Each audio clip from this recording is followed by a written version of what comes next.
What was scary to me was actually observing men. And there were so many guys that I would look strong, physically healthy, what I thought were strong-minded guys, what I would have labeled as leaders.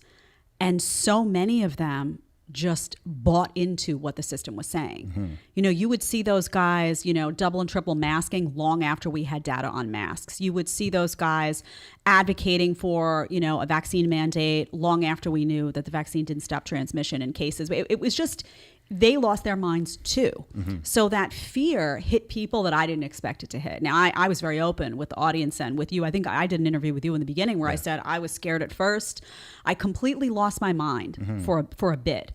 But to see grown men who I would like to think are more grounded in the rational, who are strong, who are less likely to have an emotional reaction, completely cave, as a female, that scared me. Yes. Because I need those guys to have it together when I don't. I need them to be on the front lines if, the system comes calling for round 2 and to put their foot down. Why didn't they? Well, okay, here's something interesting. I think when you said, I think what's interesting is from their perspective and based on their premises, they were on the front lines. Right? They were the heroes.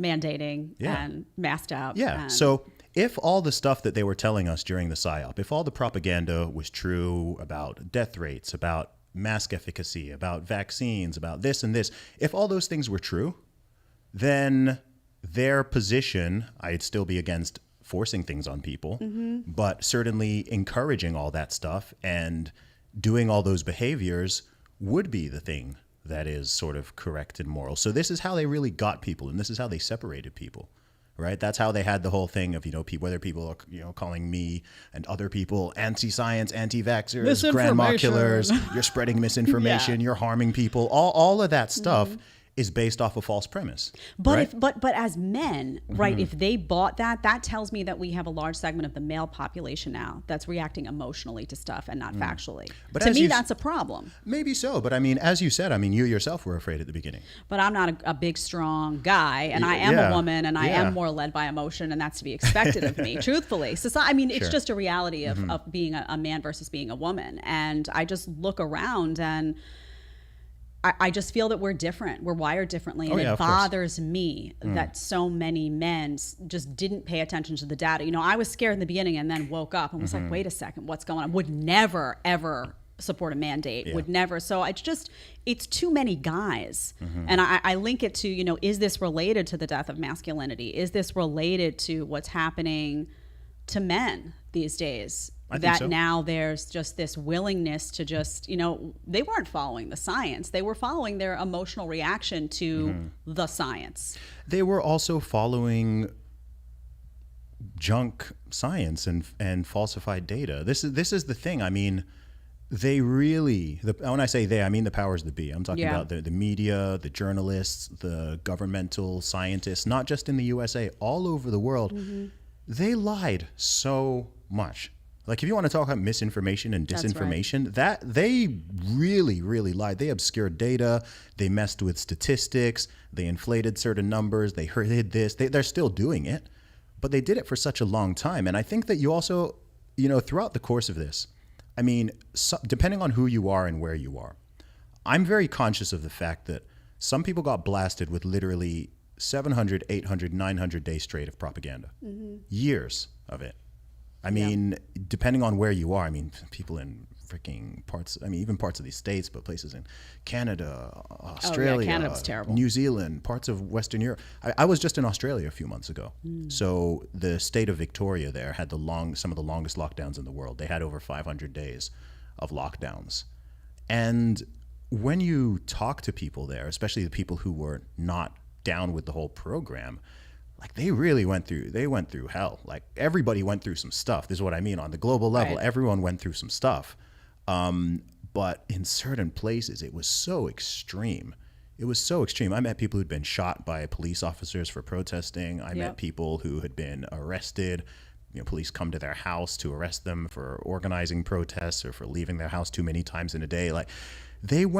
They just went bananas. And this comes back to what I was saying earlier about how I think this has created a fundamental and, sadly, I believe, permanent change in our society, because whether you were a Branch Covidian and you're someone who's still there, you know, wearing your masks and your triple, quadruple, quintuple jabs, right? Whether you're that person, if you're that person, you're still living in fear. Right. You're living not like you lived prior to 2020. You fundamentally changed your behaviors and the way you look at the world based on fear. Even if you're someone who is now, or even throughout, was completely opposed to the measures and thought that the whole thing was largely being massively hyped up and exaggerated, and that the powers that be and that big pharma and the governments and whatever don't have our best interest in mind, you're now that's still a type of fear. As you said before, right? You said, okay, you think this isn't the end of it, right? They're still going to be pushing. So there's both sides. It's still fear. It's still fear. It's still paranoia. It's still concern on an elevated level from where it was in 2018, 2019. And back then people thought that we thought people were jacked up in 2018 and 2019, right? We know better now. Yeah. And now it's just like, and I don't see how that changes. I don't see how that goes away. I think it's good that more people are awake and more people are aware of, oh, okay, they just did all this. Maybe I should be more skeptical, and whatever next comes down the pipeline, maybe I shouldn't buy into it hook, line, and sinker.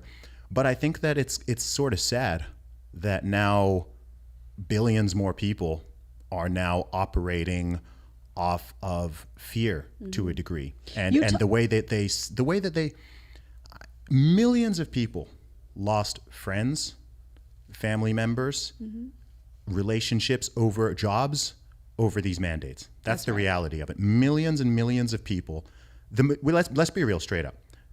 Even with the jab itself, and I don't want to go into deep detail, certainly, I think it's 100% the case that more people took it out of coercive and social reasons than for what they truly believe to be health reasons. Right? I agree. No, 100%. Right. In the first wave, when it was offered to people who were like 65, 60 plus, those were people who were taking it because they think it's the best thing for their health. And then as it went on, it just, I talked to people and everyone's, my job was threatening me, or I wanted to travel, or I was being pressured by this person or this entity or whatever. It wasn't just like, okay, I thought this was the best thing for my health. And I have a very different position on whether someone chooses to inject something because they think it's genuinely the best thing for their health and their situation, versus if they've just been bullied, coerced, shamed, or otherwise forced into doing it. Like those are very different things to me, morally and ethically. They are, but they're equally problematic. And what's interesting to me, what you said, is you were talking about, people existing in different parts of the country, people existing in different parts of the world, and some were receiving massive propaganda. That's all true. But what's fascinating to me is someone like you never bought the story. No. And what I've come out of this feeling is I'm looking at these individuals who never bought the story and who were really just following the data, who didn't have an emotional reaction but said, let me see what's going on, had the ability to sit back and actually evaluate the situation from a place of reason and logic.